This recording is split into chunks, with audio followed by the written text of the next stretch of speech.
అధ్యక్ష, ఇది ప్రశ్నోత్తరాల సమయ అధ్యక్ష. ప్రశ్నోత్తరాల్లో సభ్యులు అడిగిన ప్రశ్నకి డీటెయిల్గా అడిగిన ప్రశ్నకి డీటెయిల్గా సమాధానం చెప్పచ్చు అధ్యక్ష. దాంట్లో అభిప్రాయ భేదం లేదు. కానీ వారు మళ్ళీ బడ్జెట్ స్పీచ్ లాగా ఆవు కథలాగా ఆవు తెల్లగా ఉన్న పాలు పెట్టడం ఆవు కథ చెప్పడం మాత్రం కరెక్ట్ కాదు అధ్యక్ష. చెప్పుకోదండి పని చేయమని అధ్యక్ష. అధ్యక్ష నా రిక్వెస్ట్ అధ్యక్ష, వారిని కోరుతున్నాను, మీ ద్వారా ప్రభుత్వాన్ని కోరుతున్నాను అధ్యక్ష. ఒక నిమిషం అమ్మా కూర్చోండి ఇప్పుడు కూర్చోండి. మీ ద్వారా ప్రభుత్వాన్ని కోరుతున్నాను అధ్యక్ష. ఇంతసేపు ఫైనాన్స్ అద్భుతంగా ఉంది. ఈ సభలో వారిని మమ్మల్ని అందరినీ కలిపి కమిటీ అయ్యండి అధ్యక్ష. వారు చెప్పిన 10 లక్షల కోట్లు, 7 లక్షల కోట్లు, 14 లక్షల కోట్లు, 16 లక్షల కోట్లు ప్రభుత్వం చేసిన వాళ్ళు ఇచ్చిన బడ్జెట్ డాక్యుమెంట్ ఇదో లేదు కాగు ఇచ్చిన రిపోర్ట్ను ఆ రెండింటిని దగ్గర పెట్టుకొని అన్ని పరిశీలించి ఆ ప్రజలు వాస్తవం చెప్తాం అధ్యక్ష. మాకు అభ్యంతరం లేదు, అంతేగాని మాకు అభ్యంతరం లేదు ఏంటి అధ్యక్ష. కమిటీ ఏమన్నా మీ ద్వారా కమిటీ ఏమని ప్రభుత్వం కమిటీ అయ్యండి మాకు అభ్యంతరం లేదు. కానీ ఈ మాటలు చెప్పి ఇంకా తవ్వుతున్నాను ప్రభుత్వం అంటే తప్పడం ఏంటి అధ్యక్ష. ప్రభుత్వం అంటే తప్పడం ఏంటి అధ్యక్ష, నాకు అర్థం అవట్లేదు. తప్పడం ఏంటి అధ్యక్ష.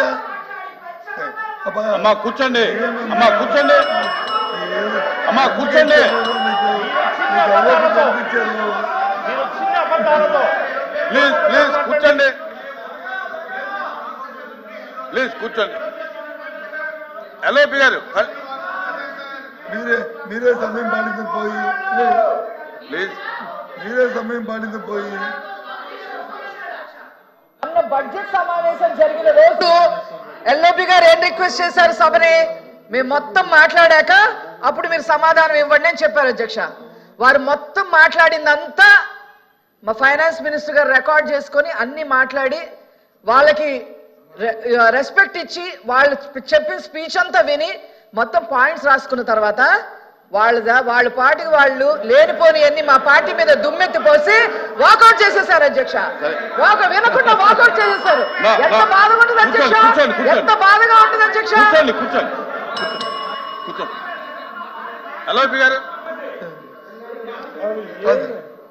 అంటే నాకు అర్థం అవుతుంది అధ్యక్ష. అంటే ఫైనాన్స్ మినిస్టర్ గారు కానీ లేకపోతే ఎల్ఓపి గారు కానీ ఇంకోరు కానీ మీరు చెప్పిందంతా చెవులో పువ్వులు పెట్టుకొని మేము ఎన్నో అవసరం ఉందా ఏంటి అధ్యక్ష. మాకున్న హక్కుని మా బాధ్యత గుర్తెరిగి ఈ బడ్జెట్ ప్రజా వ్యతిరేకంగా ఉంది. ఇచ్చిన వాగ్దానాన్ని నెరవేర్చిన బడ్జెట్ ఇది మోసపోతున్న బడ్జెట్ కాబట్టి నేను నిరసన తెలియజేస్తాం, మేము వాకౌట్ చేస్తాం. అది మా హక్కు, మా హక్కుని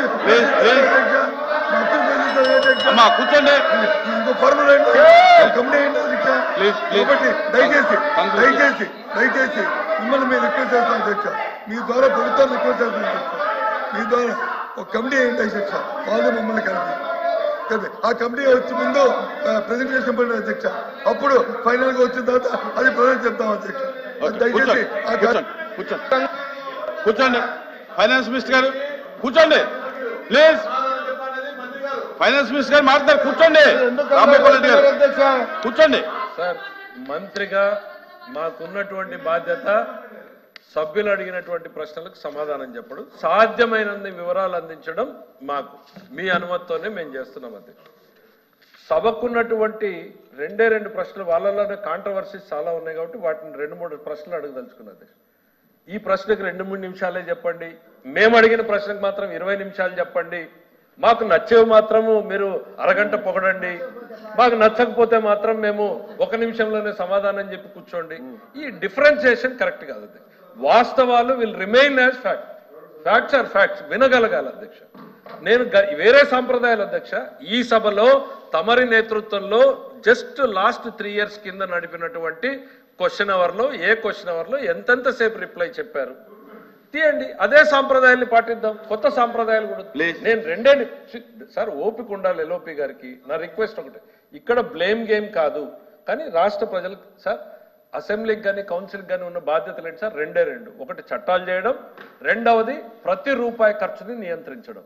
చట్టసభల పరిధిలోకి రాకుండా రూపాయిని ఖర్చు పెడుతూ ఉంటే దాన్ని లేవనెత్తితే ఆ రోజు ప్రతిపక్షంలో పట్టించుకోలేదు. అధికారంలోకి వచ్చినప్పుడు మేము నిజాలు చెప్తే మేము చెప్పింది నిజము అని చెప్పి కేంద్ర ప్రభుత్వం రూల్స్ని అమెండ్ చేసింది. ఇట్లాంటి భవిష్యత్ తరాలు సార్. ఈ రోజు ఎమ్మెల్యేగా మనం ఉంటాము, రేపు పొద్దున ఇంకోరు ఉంటారు, ఇంకో 5 ఏళ్ల తర్వాత ఎవరో ఉంటారు సార్. రాష్ట్ర ప్రభుత్వ ఖజానాని వస్తాను సార్, వస్తాను ప్లీజ్. అరే మీరు అడిగిన ప్రశ్నలకే కాదు, ప్రతి సభ్యుడికి హక్కు ఉంది, ఆ సభ్యులకు కూడా తెలియాలి. ఇవాళ ఎందుకు కంగారు పడుతున్నారు?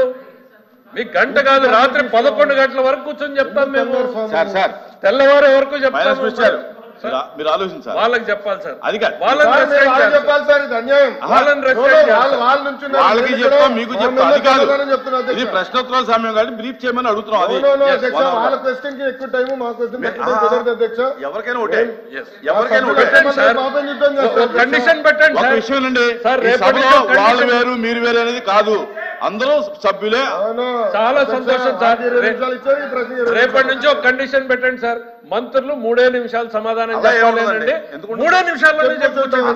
1 నిమిషంలో చెప్పండి, 1 నిమిషంలోనే అలా ఎందుకు పెడతారు సార్? ఎట్లా సార్? మాకు నచ్చింది మాత్రం వింటాము, నచ్చంది వినము, మేము సంఖ్యాబలం ముందు అరుస్తాము అని అంటే ఎట్లా కుదురుద్ది సార్?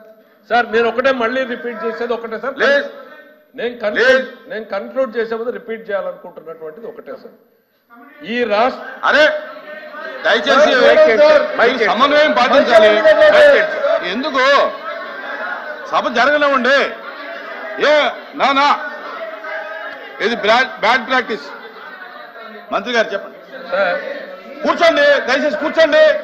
ఇప్పుడు వాళ్ళు మాట్లాడుతుంటే మీరు మాట్లాడితే వాళ్ళకి మీకు తేడా ఏం లేదు కదా. ఏముంది మీరు అడగటానికి ఎలాగా? కూర్చోండి. గౌరవ సభ్యుడు అడిగిన దానికి రిప్లై చెప్తున్నాను sir.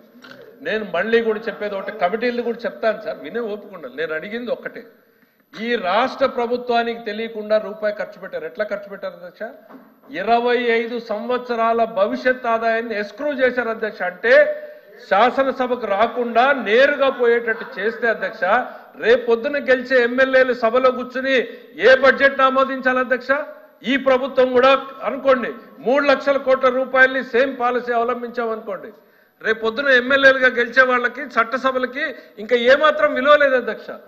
It's a bad practice అనేటువంటిది ఆ రోజు చెప్పాము. బ్యాడ్ కాదు, రాజ్యాంగ విరుద్ధం అనేది మేము చెప్పింది నిజం అని చెప్పి కేంద్రం సవరణలు తీసుకొచ్చింది. ఇది వాస్తవం అధ్యక్ష, దిస్ అ ఫ్యాక్ట్. ఇంకా కమిటీ వెళ్ళి చట్టాన్ని చదువుకోవాలనుకుంటే నేను ఒక పని చేస్తాను అధ్యక్ష, వాళ్ళకి ఇంట్రెస్ట్ ఎవరన్నా ఉంటే రమ్మనండి, డాక్యుమెంట్స్ ఇస్తాను. కమిటీల గురించి వస్తే రేపో ఎల్లుండో అవతల ఎల్లుండో మనకు 3 ఫైనాన్షియల్ కమిటీస్ ఉన్నాయి, స్టాట్యూటరీ కమిటీస్ ఉన్నాయి, పిఏసి ఉంది, పిఓసి ఉంది, లేకపోతే ఎస్టిమేట్స్ కమిటీ ఉన్నాయి, మిగిలిన కమిటీలు పడతాయి. డిస్కస్ చేయండి. ఎవరొద్దన్నారు? కమిటీలకు ముందు యు ఆర్ ఎంటైటిల్డ్, సభ్యులుగా మీకు హక్కు ఉంది. ఆ రోజు పిఓసిగా సింగిల్ మెంబర్ గా ఉన్న నేను అడిగితే నా కోఆపరేట్ ఆ రోజు ప్రభుత్వం చేయలే. కానీ హియర్ ఆర్థిక శాఖ మంత్రిగా నేను చెప్తున్నా, ఈ ప్రభుత్వం ట్రాన్స్పరెంట్ గా ఉంటాం. ఈ చట్టసభలు అడిగేటువంటి సమాచారాన్ని కమిటీలకు అందించి తీరుతాం మేము. ఎందుకు మీరు అంత ఉలికి పడతారు? We're not here for a blame game.